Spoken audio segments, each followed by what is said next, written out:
All right, got to ask the question, what about weed? What about marijuana? What's the Christian perspective on that? Uh, you know, it's clear. The Bible says, "Thou shalt not smoke marijuana." It's clear as day. No, it doesn't say that.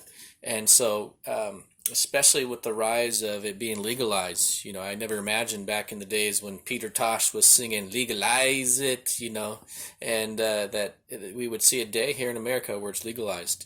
And as a Bible study teacher and then eventually as a pastor, I would get asked this question a lot about the perspective on it. And you should just say, well, what does it say in Romans? It talks about obeying the laws of the land. And I can just throw that there and not even have to deal with the issue. Well, now that it's becoming legalized, at least state, federally still illegal from what I understand, but states are legalizing in Colorado and elsewhere.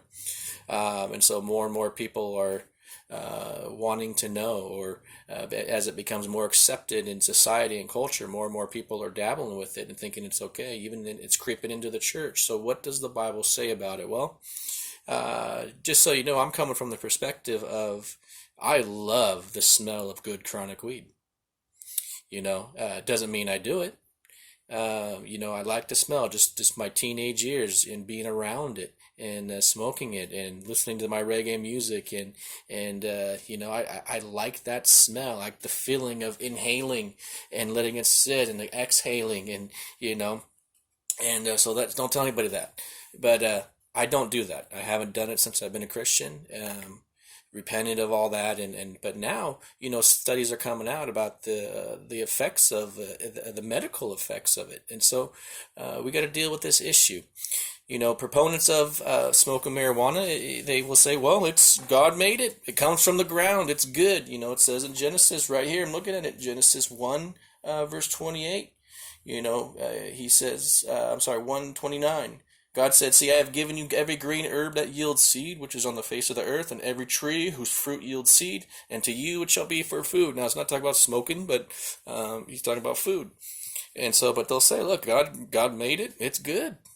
But then you look later on there in Genesis, God cursed the ground after the fall and when sin entered humanity and sin entered this world. And then he talked about, well, now it shall bring forth thorns and thistles for you. So that argument that it's comes from the ground, therefore it's good, is not a valid one. But there's still the issue. Well, isn't there good things that can come from it? There's all these studies by these scientists and these things, and well, you got to be careful what studies you listen to. Just because someone has the name doctor or some study is published, it doesn't make it true. And we see it all the time in the political realm and people with their bias and their agenda. You get someone whose name is Dr. So-and-so and throw the word study in there and people just accept it as fact. We can't do that. We got to look at it at face value. And so, but what does the Bible say? That's the source of truth. That's the source of why we do what we do, a source of faith, what we believe in. And so, certain things are clear, right? One approach is Galatians chapter 5. It talks about the works of the flesh, the works of the spirit. And there's a word there that talks about sorcery. In the New King James, it translates the word sorcery from the Greek word pharmakia. Well, one Greek scholar defined that word as this. He says in Galatians chapter 5, verse 20, the New King James uses the English word sorcery, but the Greek word means witchcraft or drugs. It's pharmakia. It means the use or administering of drugs. Could refer to poisons, could refer to sorcery and magical arts. And so we get our word pharmacy from this Greek word, supposedly.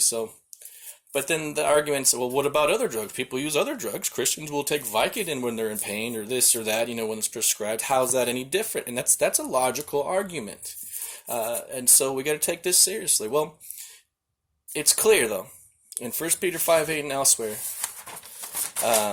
it talks about being of sound mind and sober-minded. Peter tells them in 1 Peter 5:9, he says, be sober, or self-controlled. Some translations with sober-minded. Be vigilant or be watchful. Why? Because your adversary, the devil, walks around like a roaring lion seeking whom we may devour.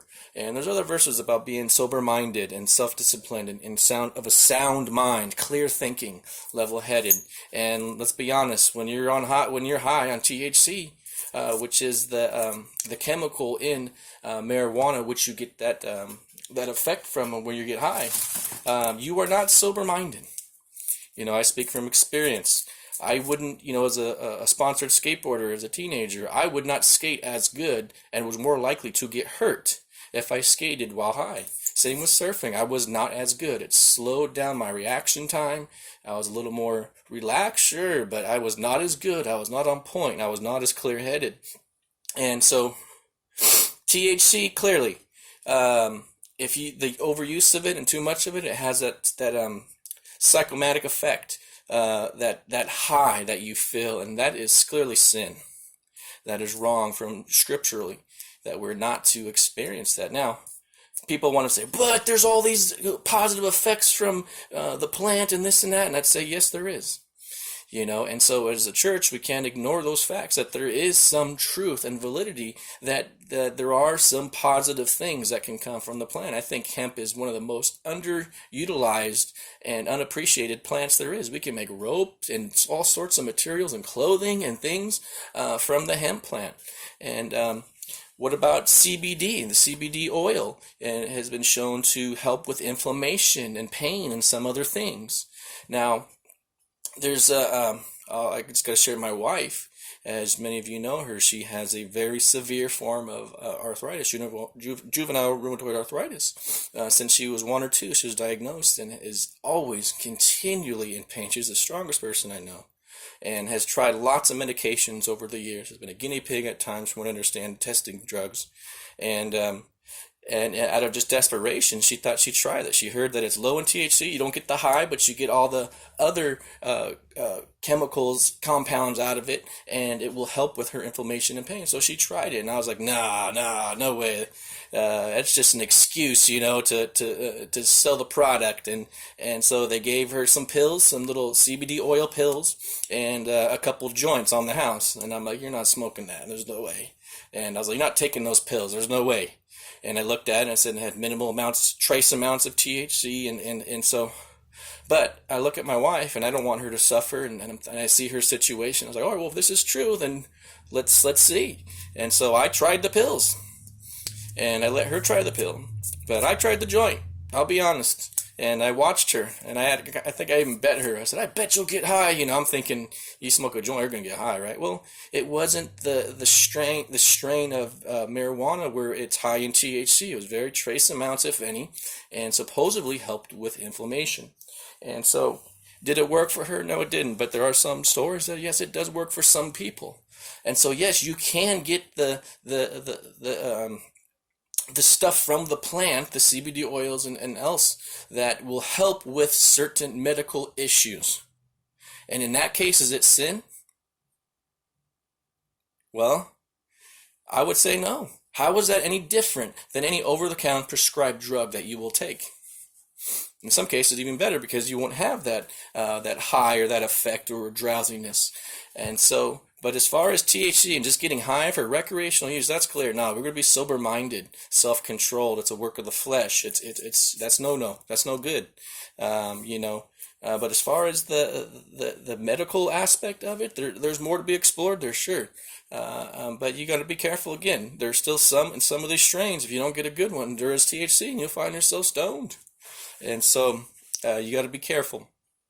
So that's my approach. So yeah, don't just write it off completely. But as far as THC and getting stoned recreationally, people used to get the medical card before it was supposedly legal here. And, I got back problems, or I got this and that, and I need my medical card so I go get my marijuana. And it's just an excuse to get high, let's be honest.